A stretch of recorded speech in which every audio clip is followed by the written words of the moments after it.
Shabbat Shalom, everybody. We're going to do another text study this week. And I'm going to share my screen with you now. The thing that I want us to explore today is why are there people who are still not planning on voting in the election this year? So that's the topic that we're going to look at today. Deb is going to once again man the comments. So Deb, woman the comments. Deb, if you're ready, when people start to comment, you can even start to give your opinion on why people are still not going to vote. Why you think that's still a reality in our country at this moment in history. And while you're formulating your thoughts about that, I wanted to share some paragraphs from this article from, it was in Politico, so this was already from February. But here's their exploration of this issue. They said, the Knight Foundation released the results of the 100 Million Project, the largest survey of chronic non-voters in history. In the broadest terms, the study found the average chronic non-voter is a married, non-religious white woman between 56 and 73, who works full-time but makes less than $50,000 a year. She is most likely to identify as a moderate, lean toward the Democratic Party, get her news from television, and to have a very unfavorable impression of both political parties and President Donald Trump. She has a 77% chance of being registered to vote and says she doesn't because she doesn't like the candidates, but claims to be certain she will vote in November. But the study's real lesson is that averages are deceiving, concealing more than they reveal. Non-voters are an eclectic faction with distinctive blocs that support Democrats and Republicans, but don't show up to cast their ballots. And even an even larger group that is alienated from a political system that finds it bewildering, corrupt, irrelevant, or some combination thereof. These blocs are so large that when a campaign is able to motivate even a portion of one, it can swing an election, which may have been what allowed Trump to bust through the blue wall in the Great Lakes region in 2016 and Barack Obama to flip North Carolina, Virginia, Florida, and Indiana in 2008. What these blocs do in November could well decide the 2020 presidential election. But how is the question? People want to complain, but they don't want to do anything, says the Reverend Sonia Riggins Furlow, a 63-year-old pastor at Butler Memorial Baptist Church and who runs food pantries and empowerment seminars when she's not in the pulpit. I preach this from the pulpit. One of the things you can do is register and vote. Don't complain to me and say our vote doesn't matter, because come on now, it does. But the Knight study reinforces academic research that indicates voting is a social behavior and that any effort to mobilize a significant number of chronic non-voters will require complex, long-term interventions and a more nuanced understanding of this poorly understood portion of our electorate. Very interesting stuff to say that there are people who simply aren't going to vote, and to simply tell them that it's important to vote doesn't seem to be doing the trick, and it doesn't ever do the trick.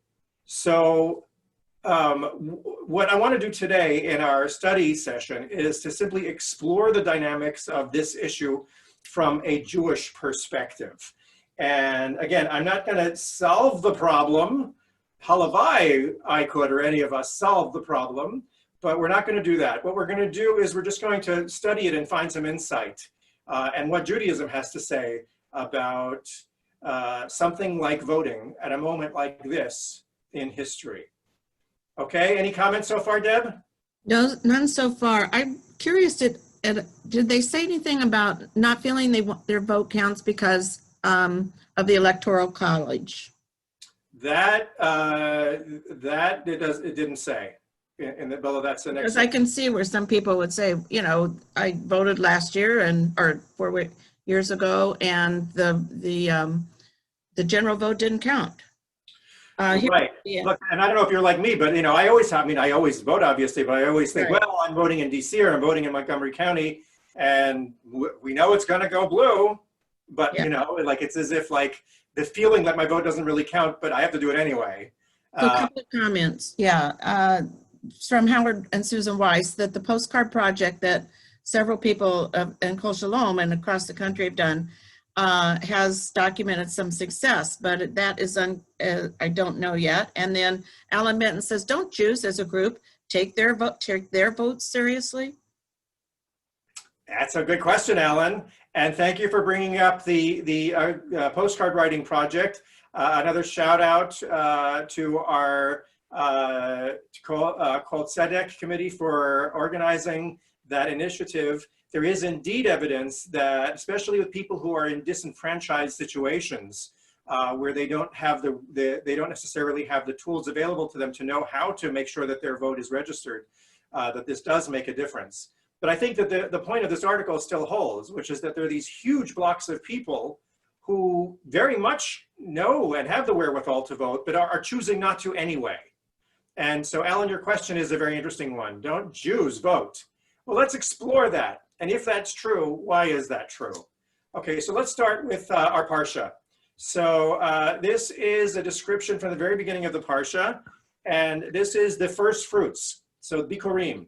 When you are an Israelite in the land, or you're a farmer, the first fruits of your crop you collect in a basket, and you go up on Shavuos up to Jerusalem, and you hand the basket to the priest, and you make this declaration. So the question, I'm going to read it to you. I guess two questions. One, where do you recognize this from?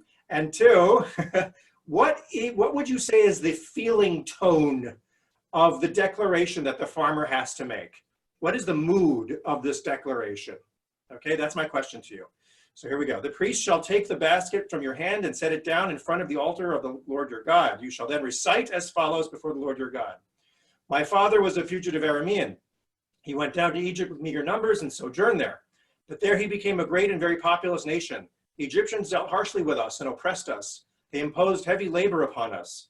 We cried to the Lord, the God of our fathers, and the Lord heard our plea and saw our plight, our misery, and our oppression. The Lord freed us from Egypt by a mighty hand and by an outstretched arm and an awesome power and by signs and portents. He brought us to this place and gave us this land, a land flowing with milk and honey. Wherefore I now bring the first fruits of the soil which you, O Lord, have given me. You shall leave it before the Lord your God and bow low before the Lord your God. Okay, question number one. Where do you recognize this from? Deb, anybody type it? And the Haggadah, of course. Haggadah, of course. This is the meat of the Haggadah, and this is where we build the whole, we call the Midrash section of the Haggadah out of this, because it's a real kind of like, it's like the Cliff's Notes of the whole story up till now in the Torah. It tells the whole story of the Jewish people and their redemption from slavery. Now, what's the mood? What's the tone of this? What would you say is the tone? Yeah. So the sowers are saying one of gratitude. Yes, right. This is gratitude. This is looking back over our story, over our sufferings and our redemption, and a loving God who took us out and brought us to here. So here now, and think about where this is being recited. This is being recited upon fulfilling the mitzvah of bringing your first fruits. So can somebody comment, what is the connection between this story and fulfilling a mitzvah? How does this story work as the kind of energizer of doing a mitzvah? Does anyone want to comment on that? Any comments yet? I'm waiting. So Amy Sheldon, God fulfilled God's promise, so we fulfill the mitzvah of gratitude. Right, so we're grateful for what God has done for us. So in a sense, there's this idea that our gratitude for what has brought us here should be enough motivator for us to do a mitzvah, right? Yeah. And Debbie Ross, oops, where'd it go? The narrative from poverty and oppression to freedom and on. And Alan Minton, our privilege of voting is something for which we are grateful, is a word that is a problem. Okay, yes, exactly. So that's an interesting connection to make. So, you know, when those of us who look back on gratitude of our story, most of us are Jewish, you know, people who were poor in our countries before we came here. So many of us fleeing oppression, and the gratitude that we're able to come to this country where theoretically, at least, authoritarian oppression can't happen. halavai.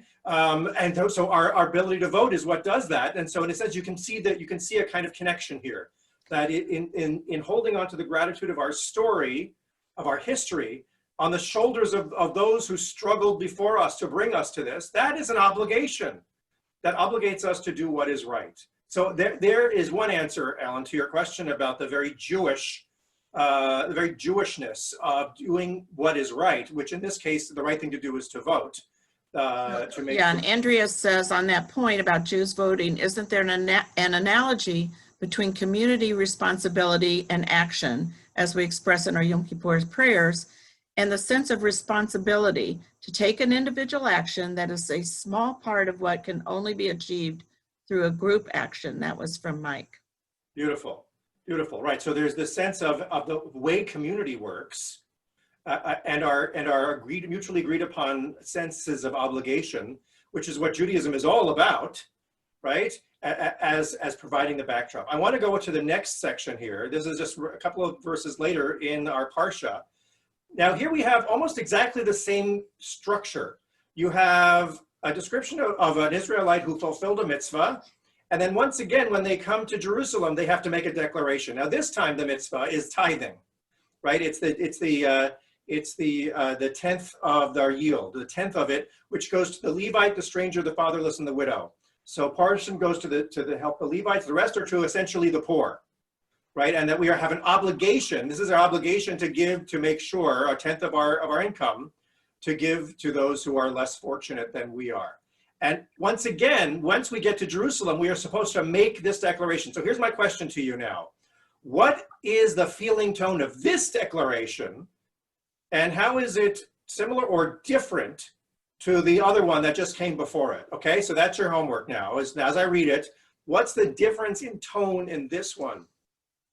When you have set aside the full 10th part of your yield in the third year and the year of the tithe, and have given it to the Levite, the stranger, the fatherless, and the widow, that they may eat their fill in your settlements, you shall declare before the Lord your God, I have cleared out the consecrated portion from the house, and I have given it to the Levite, the stranger, the fatherless, and the widow, just as you commanded me. I have neither transgressed nor neglected any of your commandments. I have not eaten of it while in mourning. I have not cleared out any of it while I was unclean, and I have not deposited any of it with the dead. I have obeyed the Lord my God. I have done just as you commanded me. Look down from your holy abode from heaven and bless your people Israel and the soil you have given us, a land flowing with milk and honey, as you swore to our fathers. Okay, so what do you think? How does this declaration, again, two parallel declarations, right? How does this one feel different than the one that came before? Anyone So Sharon Spiegel, I believe, is the first one was more focused on appreciation. This one is more focused on obeying commandments. Yes. And Yes. Howard Shapiro says, sounds like this person is just following the rules. That's right. So this one is much less exciting. It's much less sexy. It is kind of, okay, I did everything you told me to do, right? And so this is the one I actually want us to focus on. The first one makes a lot of logical sense to us. This one, the question actually was asked by the Akedat Yitzchak, right? He says, what point is there in demanding that the worshiper recount what he did and what he refrained from doing so long as he performed the commandment in its proper time? So that's an excellent question. Okay, so you did it. So why do you have to declare that you did this when you go to Jerusalem before the priest? What is the point when it's so boring? I mean, the other one makes sense, right? It's pretty, it's inspiring. It became just the meat of the Haggadah after all. It's beautiful. This one, it didn't make the cut anywhere else. So what is the point of saying this? So now I want to take us through a couple of commentaries that explore why it is necessary to recite that I did what God said I'm supposed to do. Here's Sefer HaChinuch. He says, the reasons for this commandment are man's unique gift. Setting him apart from and above the animals is his power of speech, since he shares his other abilities with them. Therefore, most people will recoil from dishonoring their word, their distinctive gift, more than sinning in deed. to ensure that we would properly respect this all-important precept in which the livelihood of the minister of God depends, he bade us in his loving kindness to separate them and forbade us to touch or derive benefit therefrom, and also that we bear witness with our mouth in his temple to the effect that we have not cheated with regard to them or withheld them. So the Sefer HaChinuch is making an interesting point here. He's saying the reason why you have to recite it is because there's a particular power of speaking something, of saying that you've done the right thing. It's not enough to just command somebody to do the right thing. You have to be true to your word, and that we have an innate desire to be true to our word. Do you buy this, by the way? Do you agree with this? That by simply saying it, that makes the force of the mitzvah more powerful. By saying that if I have to utter this, therefore it's going to be true. So someone says similar to the concept that when something is named, it is called into being. That's from the Silvers. Yes, beautiful, right? But by naming it, particularly this is in Jerusalem, right? By naming it before God, you are calling its essence into being. That's a beautiful way of putting it. That's a very spiritual way of looking at it, right? We're looking at now, what we're really exploring is what motivates people to do the right thing. So here is the Sefer HaChinuch's perspective that naming it, by maybe speaking of it, by talking about it, maybe that's what we need to do to motivate people. The more we talk to people about the importance of voting and have that conversation, maybe that will motivate people. Maybe that's why the postcard writing thing works, because we're writing words down and we're giving them the words, we're naming the reality, the possibility of voting. I don't know, we're looking to find the connections with our tradition here. Okay, another perspective from Abravanel. Here's his explanation of why you have to state it. He says, in the case of the poor man's tithe, the donor might be reluctant to give of the labor of his toil to strangers, especially as this did not involve traveling to Jerusalem to give thanks to the Lord and publicize his generosity and gifts. For this reason, he saw fit to command that in the year of the giving of the poor man's tithe, after he had finished tithing, that he should make this special declaration. This confession was of enormous benefit in its serving as an incentive to the performance of the precept, since now, at the moment of confession in Jerusalem and the house of God, his generosity will be publicized and his righteousness borne witness to. He'll be praised in the gates, and it will be as if he offered it up before the Lord. Anyone want to comment? What is Abravanel trying to say? What's his chop here about why you have to declare that you obeyed? Right? Anyone want to comment on this one? Anybody yet? Well, there's a couple of ones from before, but I think they apply as well. Aligning intention and action. A spoken vow is more significant than one you only think of. Right. Speaking is a commitment, not merely a reporting. Good. So that's good, and it is connected because the Abravanel, in a sense, extends this to human psychology. If you're standing in a public place and you're saying, "Look at me, I did this really wonderful thing that God commanded me, and I obeyed," everyone's going to go, "Good job, good boy, good girl," right? So that sense of getting approval and validation is the motivator. Well, also, as Sharon says, that perhaps by saying out loud, you also affect others. And you can't, and so there's that sense of that you have this power to affect others. Yeah, nice. And Shula says, what about spoken lies? That's something we seem to all be learning a lot about now. Yes. And here's a counter from Debbie Ross. What about humility, calling attention to oneself? Right. So you could say that there's something cynical about actually both of these commentaries, right? That there's a cynicism that unless, particularly the Abravanels, this one, unless you're doing it and you get public approval, you're not going to bother to do it. I agree. And then Alan Menton, but didn't the Rambam rank giving anonymously above giving and taking credit for it? True. But what the rabbis are trying to explore here is what's going to motivate the common man, right? Ultimately, Judaism is about everybody doing the right thing. And while Rambam describes the greatest tzaddik who does something anonymously, what about the rest of us who are not so lofty? you know, at the end of the day, you got to do the right thing. So maybe God is saying we have to state it, because then at least we'll get the public approval, and that will get us to do what's right. Remember, at the end of the day, that's what Judaism is trying to get us to do the right thing. Right? So, yeah, so when you wear the I voted sticker on election day, both Yes. you get Beautiful. approval and encourage others to vote, and then followed by Dennis saying, and you can inspire others by doing so. So there's that mitigates the cynicism of this, right? That perhaps in other ways you can serve as a vessel of God to inspire others to do what's right, just like the I voted sticker. That's a perfect parallel to these comments. One more comment. This is Akedat Yitzchak. It's wordy, so I'm going to go through it quickly. Here he's looking more deeply into the actual content. He says, it was God's intention that such deeds be motivated solely by his will. You are bidden to do it in order to conform in uprightness to his ways and ordinances, an undertaking expressed in the text, to walk in his ways and observe his statutes. All this is aptly borne out by the wording of the declaration from the beginning to the end. For 3 positive commandments are mentioned in connection with tithing. 1, I have put away the hollow things. 2, I have given also to the Levite, referring to the first tithe. And 3, to the stranger, the fatherless, and the widow, referring to the poor man's tithe. Regarding all 3, it is stated, according to your commandments, which you commanded me, and I have not transgressed any of your commandments, nor have I forgotten them, indicating that all of this was performed at the behest of the commandments and not for any other reason.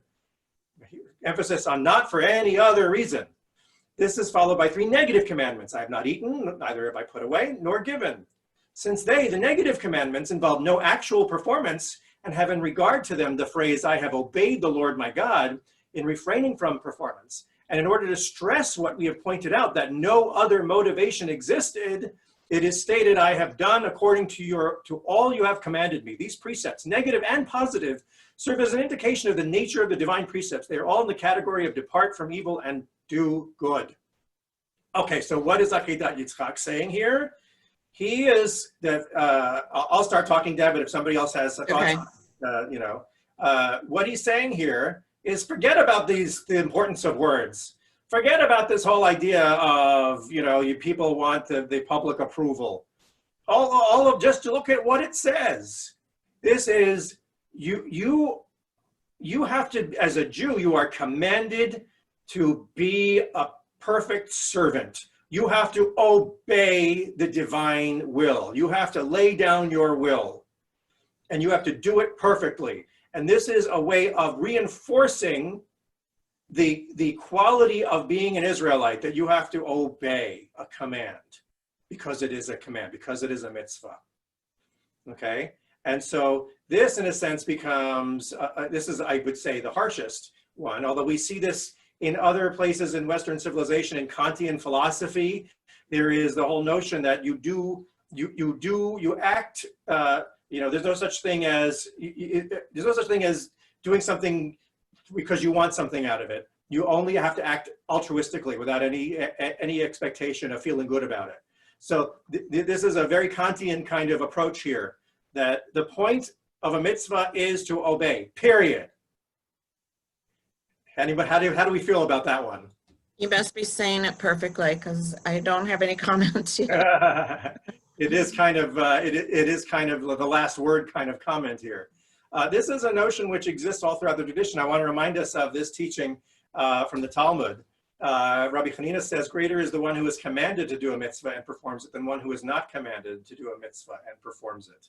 Right? In this text, you see this counterintuitive teaching, which doesn't make a lot of sense to us as modern Westerners. We would think that somebody who does a mitzvah because they want to do it is at a higher degree than somebody who does a mitzvah but they don't feel like doing it. But the rabbi said, yeah, go ahead. No, you go. All right, so Howard and Weiss, I think, and Susan, it's going up. Nearly all of us here in Maryland are going to vote, but we must encourage those in swing states to vote. Maybe this is like going beyond the commanded mitzvah. And Ben Bornstein, isn't this one of the reasons we come together on Shabbat and to pray, to reaffirm our commitment to performing mitzvot? Yeah, I think that there is something very powerful that even though this seems counterintuitive, these ideas, and even a little harsh, as Jews, especially as this kind of group, where most of us here are very committed Jews who are Shabbat regulars and things like that, we intuit this, that, you know, there is a greater spiritual level of truly obeying a sense of duty, of doing something that is beyond your ego, beyond your own, because you feel like it, right? Because if you wait till everybody, and here's the point, if you wait till people feel like doing the right thing, they might never get around to it. So this is a very, Yeah, which is what Debbie Ross, hope that doing a mitzvah will bring internal change, even if not motivated. And then does this suggest we should do as Australia does, fine those who don't vote? And Rob Starr, the point of the mitzvah is the mitzvah, not the world to come Pirkei Avot. And Michael Goldman, what is interesting is that none of the motivations come merely from the individual. right. So there is always the implied sense that the individual is actually deeply connected to the wider community, the community that received the Torah. And so therefore, this quality of living your life, of knowing when to put your will aside and to do the right thing, rather than wait till you feel like doing the right thing, is critical in Jewish mindsets. And that's one of the most difficult things, by the way, for all of us Jewish professionals to communicate to a lot of American Jews who are not comfortable with this, because they bought into a more American secular culture, which says, I'm not going to do anything unless I feel good about or right about doing it in the first place.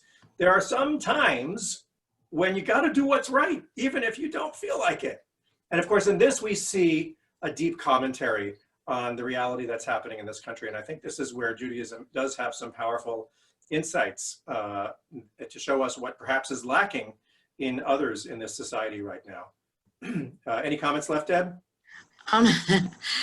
No, but I did see something recently that was a video, and they talked about meets vote. So MIT, there you go. E, all in caps. And I thought it would be a great thing. We might want to be using that. So yeah, I should have put it on this study sheet, huh? Meets vote. I'm going to conclude with some of the concluding paragraphs from the same Politico article. He said, in Pennsylvania, in the state chapter of the League of Women Voters, Philadelphia-based Good Government Group Committee of 70, and a wide range of public, private, and parochial schools have formed partnerships to bring more engaging, hands-on, and group-oriented civics exercises to the classroom. If you can turn an 18-year-old on to voting, that person becomes a voter for life, says David Thornburg, the Committee of 70's president and CEO and son of former Pennsylvania Governor Richard Thornburg. That's a game the campaigns don't play because it's a long-term payoff, not a short-term one.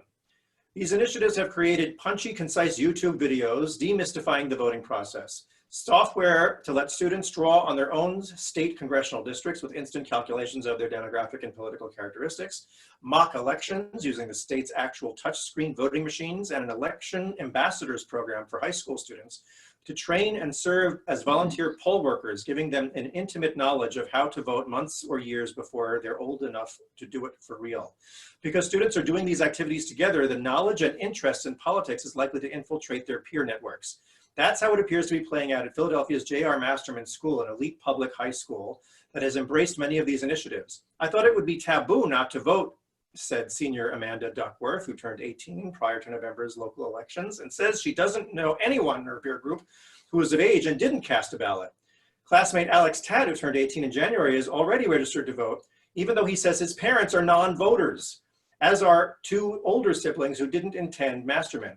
I don't think they follow up on politics that much, he says. Well, I had exposure to all this new stuff at Masterman, and I learned more outside of the class because I'm interested now. That's the essential dynamic, says Abby Kisa, Director of Impact at Tufts University's Center for Information and Research on Civic Learning and Engagement. By the time young people reach 18, they've already received many messages from many sources about whether their voice matters or is welcome, she says. You need to create frameworks to grow voters and engage citizens. It's all a civic socialization process. Very interesting stuff. I wanted to share that with you, but I think to look at that with Jewish eyes, you know, I would say this is an endorsement of what we do in Jewish education all the time. That the goal of Jewish education is to indeed to make us good citizens, not only of the Jewish community, but of the world and of the countries that we live in. Because a good Jewish education teaches us this notion of obligation, not as a burden, but as something that we rise to, of something that is reinforced by the bonds of community in all of its levels. So again, no solutions, although this article suggests some interesting solutions, but something to note that finally, again, Alan's question is the perfect one to end with, which is, why is it that Jews seem to, as a bloc, to be such high percentage voters? Maybe it's because our Jewish culture has for thousands of years helped us to understand the incredible importance of our obligation to our society and to one another. And with that, thank you for a wonderful opportunity to share some text with you.